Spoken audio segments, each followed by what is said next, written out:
इस बार मैं आपके साथ आई हूँ बीकॉम के बिजनेस लॉ को लेकर। ओके, बहुत बच्चे कमेंट करते हैं कि मैम बीकॉम का बिजनेस लॉ का कोर्स स्टार्ट कीजिए। तो स्टार्ट करते हैं बीकॉम, बिकॉज बेटा 12th की एग्जाम थी, दैट्स व्हाई मैंने ये वीडियोस रोकी हुई थी।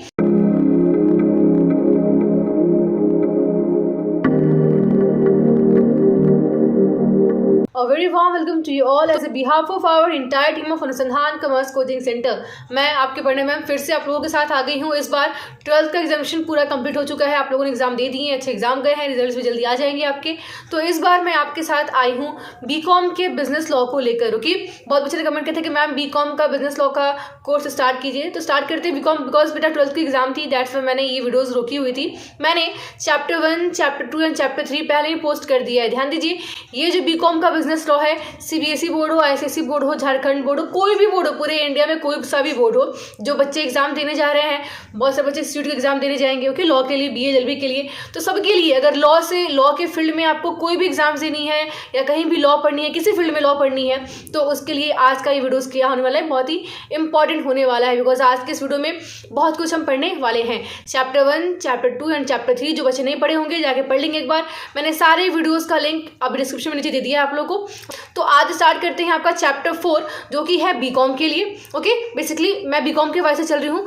अगर बीकॉम नहीं भी दे रहे हो आप, लॉ की टॉपिक्स पढ़नी है आपको, तो भी आपके लिए वीडियोस क्या होने वाली है, बहुत ही हेल्पफुल होने वाली है। ओके, तो स्टार्ट करते हैं चैप्टर। थंबनेल दिख रहा होगा आप लोगों को। थंबनेल आज का क्या है, agreement, meaning, kinds and differences. Okay, agreement क्या है, एग्रीमेंट की मीनिंग्स क्या क्या है और डिफरेंसेस क्या क्या हैं। तो स्टार्ट करते हैं चैप्टर। फिर से ध्यान से, कोई भी दिक्कत नहीं होगी। सारे चैप्टर एंड सारे टॉपिक को ध्यान देना है। मैं हिंदी और इंग्लिश दोनों ही लैंग्वेज में डील करने वाली हूँ। हिंदी हो या फिर इंग्लिश हो, आपको सारे चैप्टर्स मिल जाएंगे, सारे टॉपिक्स मिल जाएंगे, हिंदी में भी और इंग्लिश में भी। ओके, मेरी बेसिक यही है कि मैं हर एक वीडियो स्टार्ट करने से पहले बार बार बोलती हूँ आप लोगों को कि या फिर आप बिहार बोर्ड से हो, झारखंड बोर्ड से हो, आसाम बोर्ड से हो, सीबीएसई बोर्ड से हो, आईसीएसई बोर्ड से, किसी बोर्ड से हो, आपको ये वीडियोस पढ़ने में दिक्कतें नहीं होंगी, बिकॉज सारे टॉपिक हिंदी और इंग्लिश दोनों में डील किए जाएंगे। तो टाइम बस ना करते स्टार्ट करते हैं हमारा चैप्टर 4 का टॉपिक फर्स्ट। ओके, क्या है, इससे पहले आप 1, 2, 3 चैप्टर जरूर देख लेंगे। वो नहीं आपने देखा अगर आपने, तो फिर चैप्टर 4 शायद समझ में नहीं आएगी, बिकॉज मैंने सारे पिछले वीडियोस में मैंने आपको section 2 of Indian contract act 2A, 2B, 2C, 2G, ठीक है, मैंने सब कुछ पढ़ा दिया है। HIJ मैंने सारा कुछ पढ़ा दिया आप लोगों को। तो आज स्टार्ट करते हैं। जो आपका टॉपिक क्या है, मीनिंग ऑफ एग्रीमेंट। फर्स्ट आपको सब कुछ दिख रहा होगा स्क्रीन पे, व्हाट इज एग्रीमेंट मैंने पहले से बताया हुआ है। ओके, पहली बात अगर क्वेश्चन पूछ दिया कि एग्रीमेंट कहाँ पे, ये एग्रीमेंट जो वर्ड है वो यूज कहाँ किया गया है, तो अब क्या बोलेंगे, इंडियन कॉन्ट्रैक्ट एक्ट के सेक्शन नंबर 2 के ई पॉइंट पे ये जो वर्ड है एग्रीमेंट, इसको डिफाइन किया गया है कि what the meaning of agreement, यानी what is agreement. Okay, what the agreement is. Okay, कहाँ बताया गया, तो Indian contract act section number 2। Hindi में क्या बोलेंगे कि आपका टॉपिक क्या है कि समझौता का अर्थ। समझौता क्या होता है, समझौता कहाँ पे बोली गई है, तो आपको पता होगा कि भारतीय अनुबंध अधिनियम 1872 की धारा 2E में, ये आपको याद कर लेनी है, यानी कब, इंडियन कॉन्ट्रैक्ट एक्ट 1872 सेक्शन 2 के ई में। ओके, तो स्टार्ट करते हैं। क्या ध्यान से, व्हाट इज कॉन्ट्रैक्ट मैंने पहले से बोला बेटा, sorry what is agreement, not contract, sorry what is agreement क्या होता है। तो ध्यान दीजिए, आपने पढ़ा हुआ होगा 2A and 2B, what is promise, okay, and what is, आपको पता होगा what is proposal and what is promise. 2A क्या था हमारा, प्रपोजल, 2B क्या है, प्रॉमिस, आपको पता होगा। अगर कोई बंदा अपने मन की विलिंगनेस आपको एक्सप्रेस करता है तो उसको क्या बोलते हैं, proposal. If any person share his और her willingness in front of other, that's known as proposal, बोलते रहना। Okay, that is known as what, proposal. यानी अगर कोई बंदा अपने मन की इच्छा किसी और के सामने प्रकट करता है तो उसको हम क्या बोलते हैं, प्रपोजल बोलते हैं। ए ने बी को बोला कि क्या तुम मेरी पेन खरीदोगे, उसने ए ने क्या किया, अपनी बातें बी को बताई, अपने मन की बातें बी के सामने रखी, ये क्या है बेटा, प्रपोजल है। ठीक है, अब ध्यान दो, प्रपोजल को हिंदी में क्या बोलते हैं, what is the Hindi meaning of proposal, आपको पता हुआ होगा, प्रस्तावना। ओके, अब ध्यान दो, अगर प्रस्तावना स्वीकार कर लिया जाए तो क्या बन जाती है, वादा बन जाता है। ए ने बी से बोला क्या कलम खरीदोगे, बी ने स्वीकार कर लिया, तो अब क्या बन जाएगा, ये वादा बन जाएगा। तो ध्यान दो, यही जो प्रोसेस है, जब प्रस्तावना को स्वीकार करके वादा बना दिया जाता है और कंसिडरेशन हो, ध्यान देना है, यानी when your proposal is being accepted and becomes promise with having a consideration becomes agreement. Hindi पढ़ते हैं, हिंदी डेफिनेशन क्या है फिर से, ओके, कि भारतीय अनुबंध अधिनियम 1872 की धारा 2E के अनुसार हर एक वचन और ऐसे वचनों का हर एक संवर्ग जो एक दूसरे के लिए प्रतिफल हो करार कहा जाता है। एग्रीमेंट को समझौता भी कहते हैं और करार भी कहते हैं। ओके, यानी आपको हिंदी और इंग्लिश किसी भी जो मीडियम के बच्चे हैं 3 वर्ड्स याद कर लेने हैं। पहला क्या, अगर प्रपोजल एक्सेप्ट कर लिया जाए तो क्या बनेगा, प्रॉमिस। अगर प्रपोजल और प्रॉमिस के साथ कंसिडरेशन ऐड हो जाए तो क्या बन जाएगा, वो एग्रीमेंट बन जाएगा। हिंदी में क्या बोलेगा भैया, अगर प्रस्तावना स्वीकार कर लिया जाए तो वादा बन जाएगा, और प्रस्तावना और वादा के साथ साथ एक आपका वर्ड क्या, प्रतिफल जुड़ जाता है तो क्या बन जाएगा, आपका एग्रीमेंट बन जाएगा। ए ने बी से पूछा क्या तुम मेरी कलम खरीदोगे, बी ने बोला हाँ मैं आपकी कलम खरीदूंगा। यहाँ पे उसने जैसे ही हाँ बोली, ठीक है, ए कलम देगा, बी क्या देगा, पैसा देगा, कुछ ना कुछ प्रतिफल होगी। ओके, तो ये क्या बन गया आपका यहाँ पे एग्रीमेंट पूरी तरीके से बन गया। ओके, जो भी वर्ड्स है इंपॉर्टेंट वर्ड्स है मैं आपको बार बार याद करा दूंगी इस वीडियो में। अगला आपका है टॉपिक क्या है, डेफिनेशन ऑफ एग्रीमेंट। अगर कोई एग्जाम देने जा रहे हैं आप लोग तो ये बहुत ही इंपॉर्टेंट टॉपिक है, आपको डेफिनेशन याद करना है, यानी समझौते की परिभाषा। समझौते की परिभाषा याद कर लेनी है आपको। अलग अलग लोगों ने अलग अलग परिभाषाएं दी हैं, आपको याद कर लेनी है किसने क्या परिभाषा दिया हुआ है। Okay, first is in the view of polity. Okay, यानी आपका हिंदी में शायद लिखा हुआ नहीं है, ओके लिखा हुआ है, ओके नीचे हिंदी में लिखा हुआ है। ऑलिटी के विचार में क्या है भैया, व्हाट इज एग्रीमेंट, तो an accepted proposal gives birth to an agreement. मैंने पहले बोला कि जैसे ही आपकी हिंदी पढ़ते हैं क्या है कि एक स्वीकृत प्रस्ताव एक समझौते को जन्म देता है, यानी जैसे ही आपका प्रस्ताव स्वीकार कर लिया जाएगा क्या बन जाएगा, समझौता बन जाएगा। Okay, when your proposal is being accepted it becomes an agreement. किसने बोला है, तो ऑलिटी ने। अगला है in the point of view of Leake, यानी लीक के अनुसार क्या होता है भैया, an agreement is made between 2 parties, they must agree as reward the subject matter. यानी क्या है कि 2 पक्षों के बीच एक समझौता किया जाता है, विषय वस्तु के संबंध में उन्हें सहमत होना चाहिए। अभी ध्यान दो, एक वर्ड्स यहाँ पे आ रहे हैं, यानी लीक के डेफिनेशन में क्या बोलेगा भैया कि अगर 2 बंदे के बीच में कोई भी समझौता होगा, कोई भी एक म्यूचुअल अंडरस्टैंडिंग होगी तो क्या बनता है, तब एग्रीमेंट तब बनेगा। लेकिन एक वर्ड दिया है वो सब्जेक्ट मैटर पे दोनों बंदे क्या हो, सहमत होने चाहिए। यानी सब्जेक्ट मैटर व्हाट होता है, यानी जिस चीज़ के लिए आप एग्रीमेंट कर रहे हो, ए ने बोला बी को कलम देने के लिए,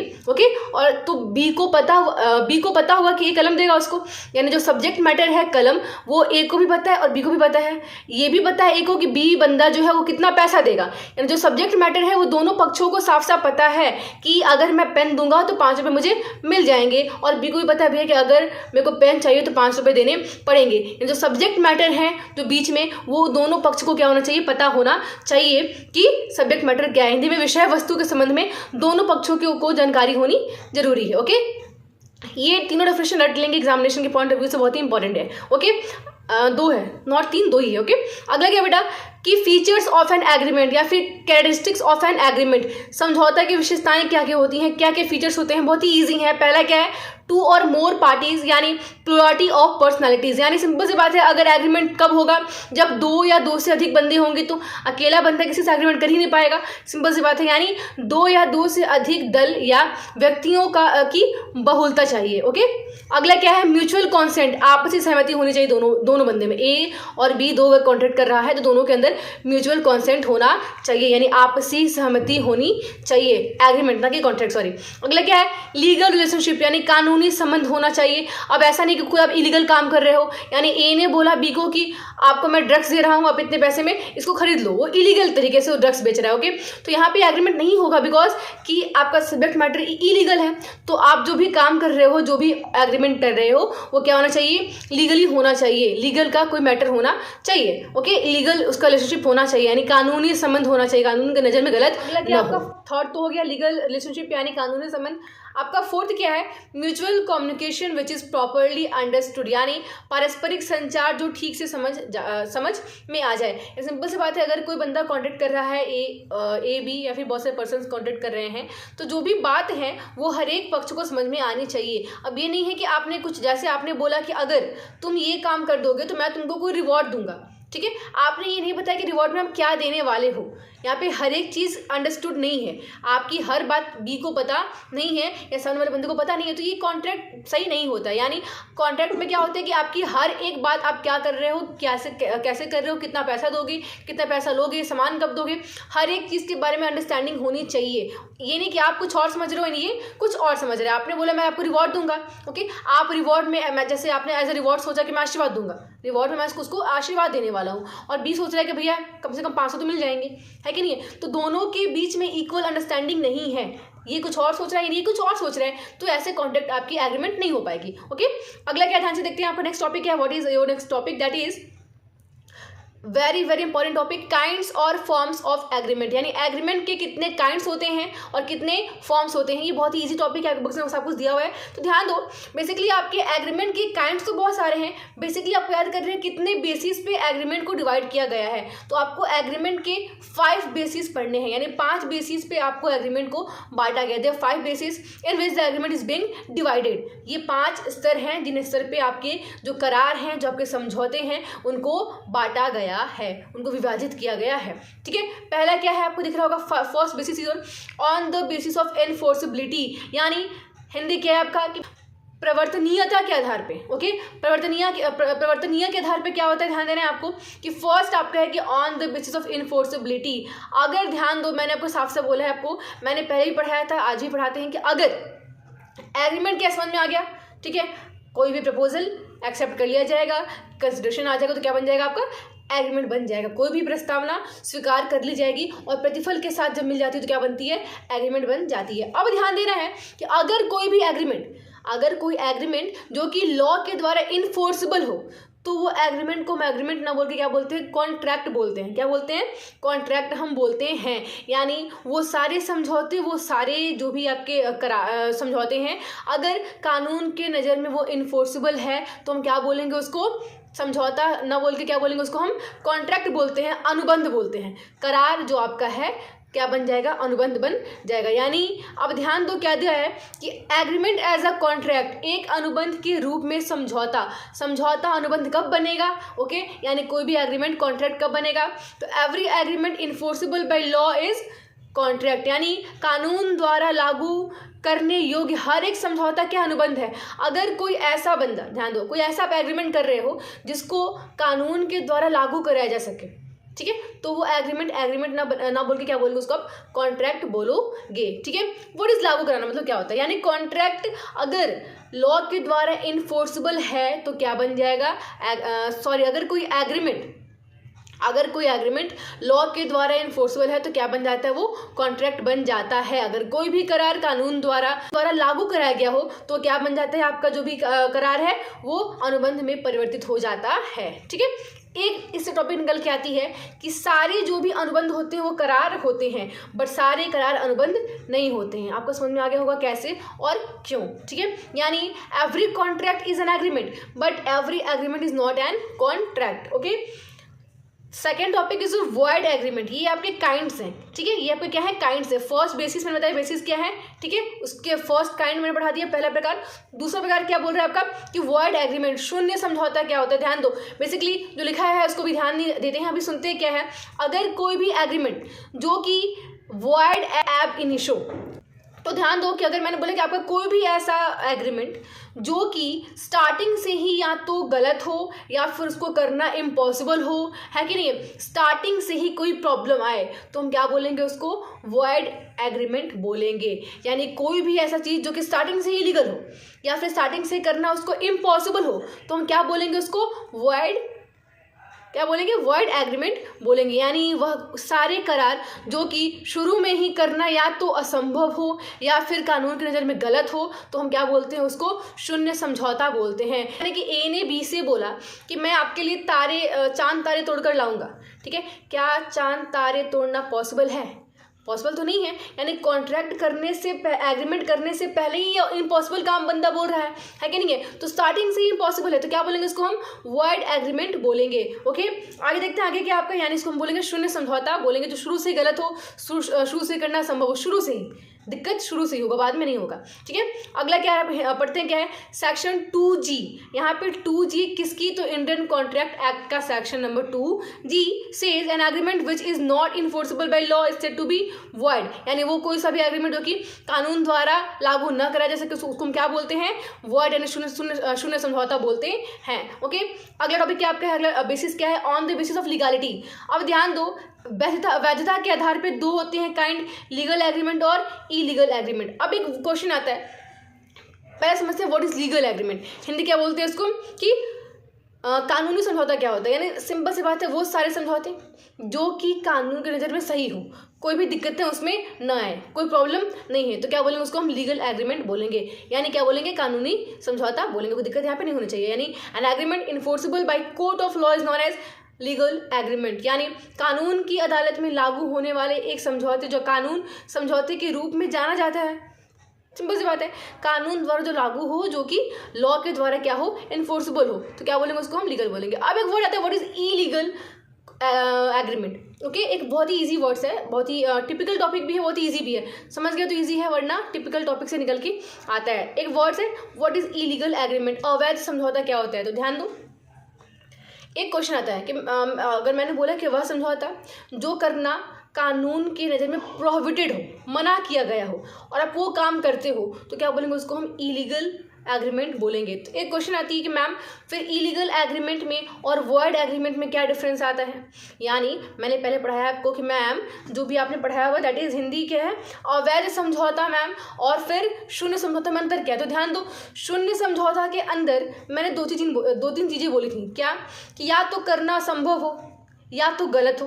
मैंने एक वर्ड बोला था इम्पॉसिबल भी मैंने बोला था, लेकिन इलीगल में क्या है, जो शुरू से ही कानून ने उसको क्या किया हो, प्रोहिबिट किया हो, यानी मना किया है। यानी एक अवैध समझौता अनिवार्य रूप से शून्य है, जिसको कानून ने मना किया है। डिफरेंस क्या है वॉइड एग्रीमेंट में और वॉइड इलीगल एग्रीमेंट में और वॉइड एग्रीमेंट में?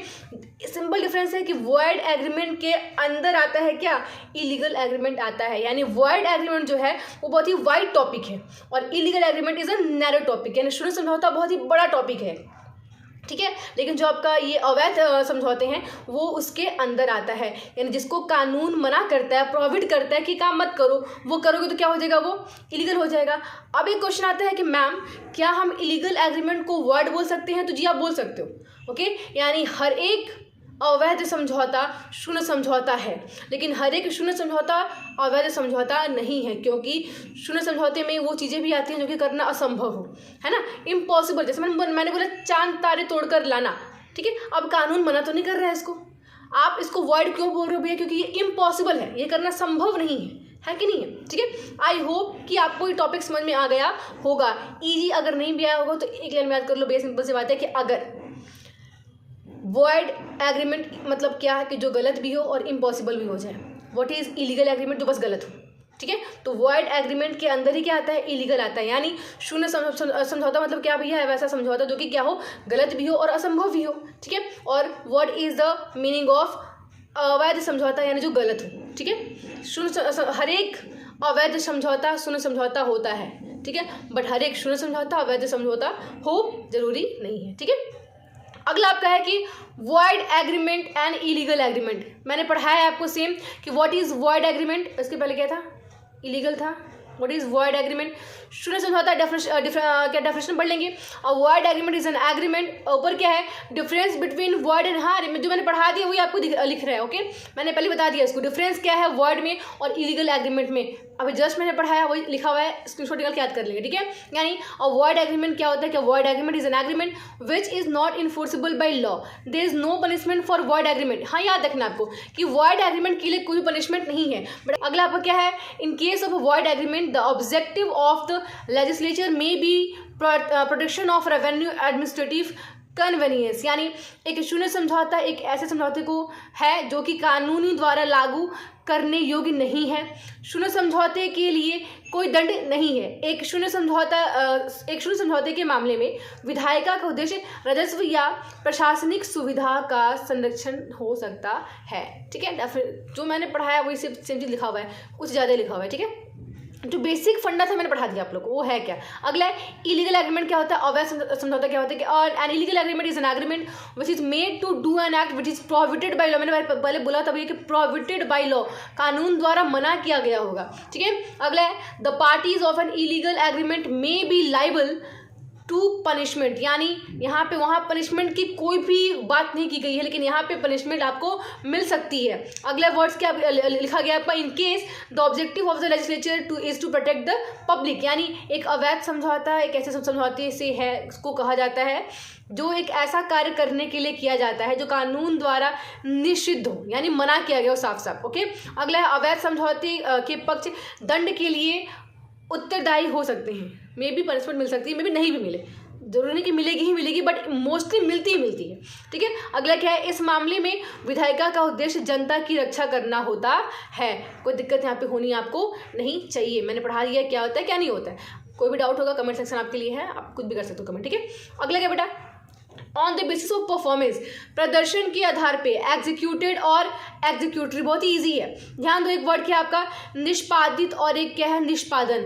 अगर आपका जो कॉन्ट्रैक्ट है वो मैंने बोला कि एग्जीक्यूटरी है, सॉरी एग्जीक्यूटेड है, एग्जीक्यूटेड का हिंदी क्या होता है निष्पादित, तो निष्पादित मतलब होता है कि आपका कॉन्ट्रैक्ट पूरी तरीके से कंप्लीट है, पूरा हो चुका है, तो क्या बोलेंगे आपका जो एग्रीमेंट है निष्पादित है, यानी क्या है वो एग्जीक्यूटेड है। ए ने बोला बी को कि अगर तुम ये कलम खरीदोगे तो 5 रुपीज़ मेरे को देना पड़ेगा।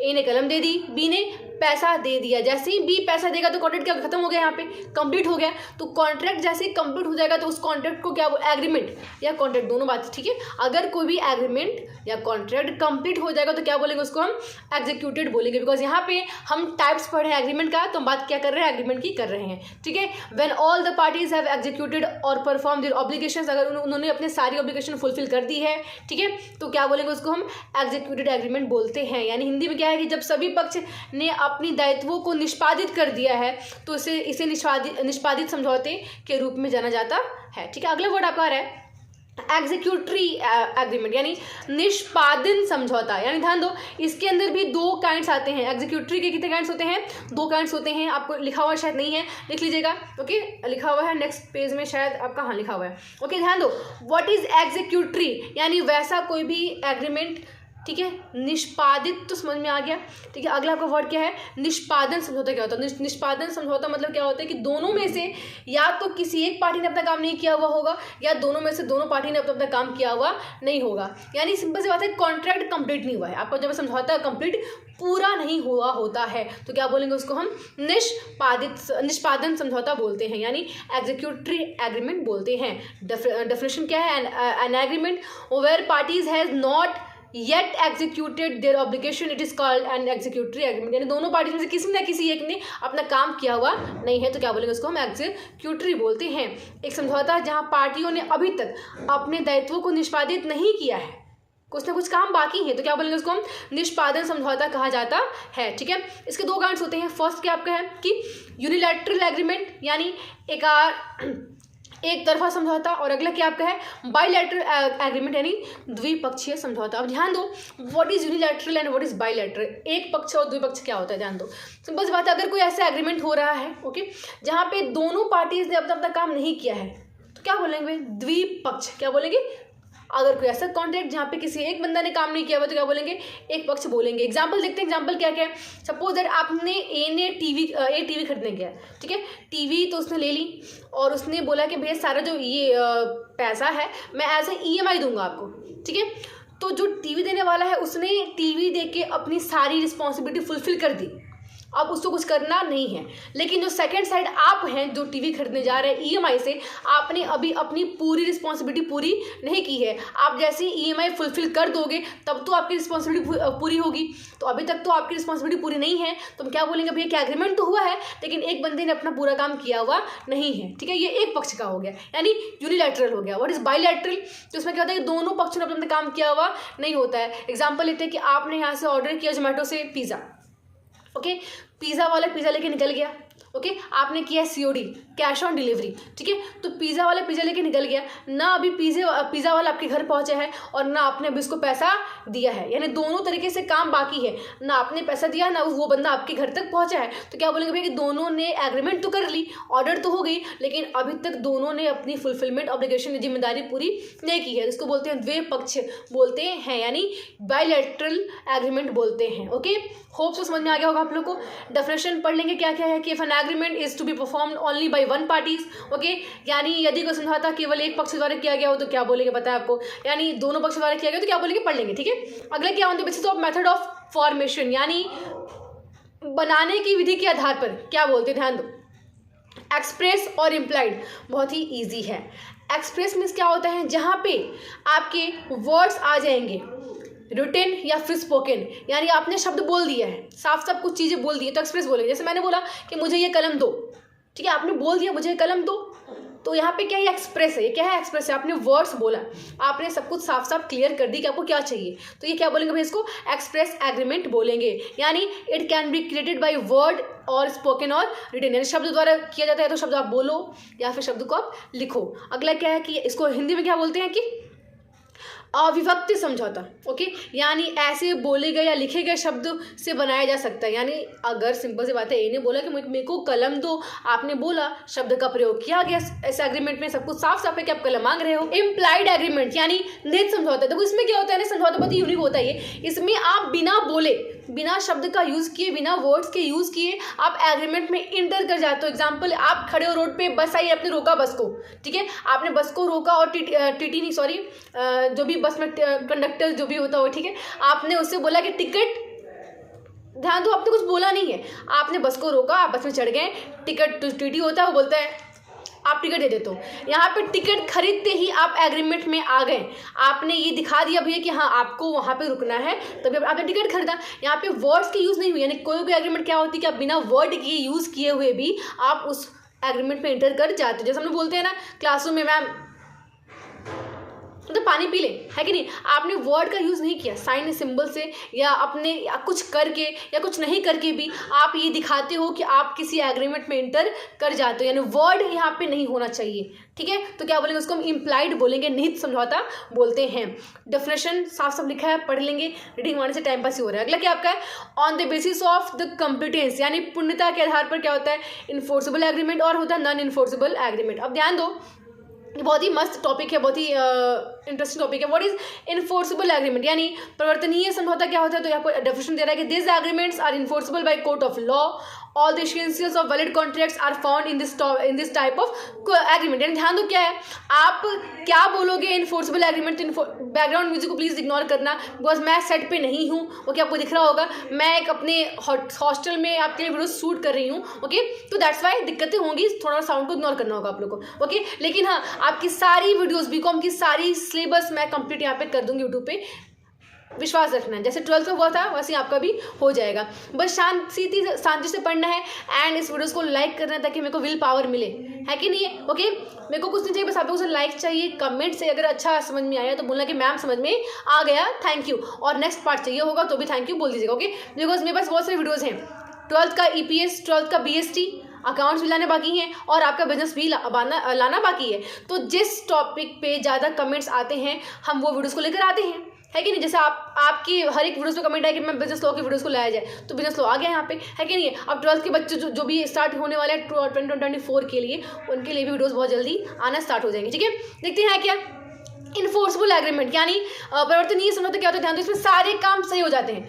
आपने ए ने प्रॉपर्टी खरीदने के लिए बी से बोला, ओके, ए ने पैसे दे दिया, बी ने हर एक प्रॉपर्टी का जो डॉक्यूमेंट सब कुछ दे दिया, डॉक्यूमेंट सब सही है, सब कुछ सही है, कुछ भी गलत नहीं है, तो क्या बोलेंगे उसको हम इन्फोर्सेबल एग्रीमेंट बोलेंगे, कोई भी दिक्कत नहीं है, ओके, यानी परिवर्तनीय समझौता बोलेंगे। अब अगला आपको वर्ड आता है कि on the basis of complete, second part, unenforceable agreement, यानी अपरिवर्तनीय समझौता। ध्यान दो, इसमें क्या होता है कि इसमें कुछ गलती तो नहीं होती है, आपको इलीगल काम नहीं करते हो जानबूझकर, लेकिन by mistake, by technical issue आपका एग्रीमेंट अनइन्फोर्सेबल हो जाता है। जैसे सिंपल सी बात है, ए ने बी से मांगा कि तुम मेरे को, एग्जाम्पल आप कॉलेज में जाते हो, ठीक है, कॉलेज में बोलते हो कि सर मेरे को TC चाहिए, ठीक है, मेरे को यहाँ पे फॉर्म सबमिट करनी, गिव मी टीसी। तो वो जो कॉलेज वाले बंदे हैं वो बोलते हैं कि ओके मैं आपको टीसी ना देकर आपको एक पेपर देता हूँ जहाँ पे लिखा रहेगा कि हाँ आपने टीसी मेरे कॉलेज में सबमिट करी हुई है। ठीक है, आपको डॉक्यूमेंट तो मिल गई, लेकिन डॉक्यूमेंट के लास्ट में कॉलेज का स्टैंप लगा हुआ नहीं है, तो क्या एग्रीमेंट फुलफिल है? सेकंड एग्जांपल लेते हैं, ए ने बी से प्रॉपर्टी खरीदने के लिए बात की, ए ने पैसा दे दिया, बी ने क्या किया, सारे डॉक्यूमेंट्स को ए को दे दिया, लेकिन एक डॉक्यूमेंट में एक जगह साइन का स्पेलिंग गलती हो गया, APARNA की जगह हो गया APRNA, मैंने ए छोड़ दिया साइन करने में, तो कुछ टेक्निकल इशू आगे कि नहीं आ गई? यानी आप पे गलतियों के चलते कुछ डॉक्यूमेंट में कुछ भी कमी हो जाती है, उस गलतियों के चलते क्या होती है, आपका जो कॉन्ट्रैक्ट है उसको क्या बोलते हैं हम? अनइन्फोर्सेबल एग्रीमेंट बोलेंगे। सॉरी, कॉन्ट्रैक्ट बारे निकल रहे हैं उसे अनइन्फोर्सेबल एग्रीमेंट बोलेंगे, यानी कि हिंदी क्या इसका है? अपरिवर्तनीय समझौता बोला जाता है। ओके, अपरिवर्तनीय समझौता ऐसे समझौते होते हैं जो कि अधिकारों और दायित्वों को बनाते हैं जिन्हें कानून द्वारा मान्यता प्राप्त है, हालांकि कुछ तकनीक के दोष के कारण, मैंने बोला कुछ तकनीकी एंड टेक्निकल प्रॉब्लम के कारण, कुछ तकनीक के दोष के कारण उन्हें कानून की अदालत द्वारा लागू किया नहीं जा सकता है, यानी दोष दूर हो जा सकते हैं तो उन्हें लागू, अब जैसे स्टाम्प लगी लागू हो जाएगा आपका एग्रीमेंट। ठीक है, ओके, ये था आपका ये आज का वीडियोस। होप सो कि आपको सारे टॉपिक समझ में आ गए होंगे। और भी है क्या? बोले कैमरामैन मैम आगे भी है? ठीक है भैया, ओके सॉरी, आगे क्या देखते हैं। Second topic is last, all contracts are agreement. जो मैंने पढ़ाया है सेम टॉपिक्स को आपको लिख दिया गया है, तो स्टार्टिंग में मैंने तब बका हुआ था, भूल जाएंगे, मुझे पता है, तो सब कुछ यहाँ पे शो हो रहे होंगे। क्या टॉपिक है? All contracts are agreement. मैंने पहले बोला भैया कि क्या होता है एग्रीमेंट, अगर कोई एग्रीमेंट लॉ द्वारा इन्फोर्सेबल है तो क्या बन जाएगा? आपका कॉन्ट्रैक्ट बन जाता है। अगर कोई भी आपका जो करार है, समझौता है, वो कानून द्वारा लागू किया जा सके तो क्या बोलेंगे? उसको हम अनुबंध बोलते हैं। तो सिंपल बात है, हर एक अनुबंध समझौता तो होगा ही होगा, यानी every contract is what? Agreement. Okay, कैसे है लिख रहा है आपको, पढ़ लेंगे तो लंबा खासा लिखा हुआ है आपको। अगला है, all agreements are not contract, but हर एक एग्रीमेंट कॉन्ट्रैक्ट नहीं होता है। कुछ ऐसे एग्रीमेंट भी होंगे जो कानून द्वारा इन्फोर्सेबल नहीं हो, कुछ ऐसे समझौते भी होंगे जो कानून द्वारा लागू किया नहीं जा सके, तो उसको हम कॉन्ट्रैक्ट नहीं बोलेंगे। यानी ध्यान दो, मैंने पहले बोला था कि हर एक कॉन्ट्रैक्ट एग्रीमेंट होगा, बट हर एक एग्रीमेंट कॉन्ट्रैक्ट नहीं होगा, यानी हर एक अनुबंध जो है समझौता होगा, लेकिन हर एक समझौता अनुबंध हो जरूरी नहीं है। ठीक है, नेक्स्ट टॉपिक क्या है आपका? थर्ड टॉपिक, कुछ ऐसे समझौते हैं जो कानून द्वारा लागू नहीं किए जा सकते, कानून द्वारा इन्फोर्सेबल नहीं है, लागू नहीं बोलोगे आप, इन्फोर्सेबल नहीं हो सकता, यानी प्रवर्तनीय नहीं है। तो वो एग्जाम्पल्स यहाँ पे लिखा हुआ है, family agreement, social agreement, okay, agreement by and competence of parties, political agreement, regional religious agreement, okay, agreement expressly declared as void, यानी आपको पता होगा पारिवारिक समझौते, सामाजिक समझौते, अक्षम पार्टियों द्वारा समझौता, राजनीतिक समझौता, धार्मिक समझौता और समझौता स्पष्ट रूप से शून्य घोषित किया गया हो। ये सारे इतने समझौते हैं जो कि कानून द्वारा इन्फोर्सेबल नहीं है, यानी कानून द्वारा प्रवर्तनीय नहीं है, तो हम इन सारे समझौते को कॉन्ट्रैक्ट कभी भी भूलकर बोलेंगे नहीं। ठीक है, ये था आपका आज का टॉपिक। अब सारे टॉपिक खत्म हो चुके हैं। होप सो कि आपके लिए वीडियोस हेल्पफुल होगा। फिर आते हैं सेकेंड पार्ट को लेकर, सेकेंड चैप्टर के साथ। तब तक के लिए good bye, take care and guys please और प्लीज़ मेरे विल पावर के लिए आप लोग इस वीडियो को लाइक कर दीजिएगा, शेयर कर दीजिएगा और कमेंट्स जरूर डालिएगा कि मैम बीकॉम बिजनेस लॉ का वीडियोज़ आगे लाया जाए या फिर एंटरप्रेन्योरशिप की तरफ हम चले। अगर नहीं आएगा कमेंट तो सिंपल बात है, मैं क्या लाऊंगी, 12th का वीडियोस लाना स्टार्ट कर दूंगी। ओके, तो मेरे को बस आपको एडवाइस चाहिए कि अगर ये हेल्पफुल होगा तो कमेंट करें। फिर मिलते हैं नेक्स्ट चैप्टर के साथ साथ, नेक्स्ट पार्ट के साथ। तब तक के लिए good bye, take care and Tata.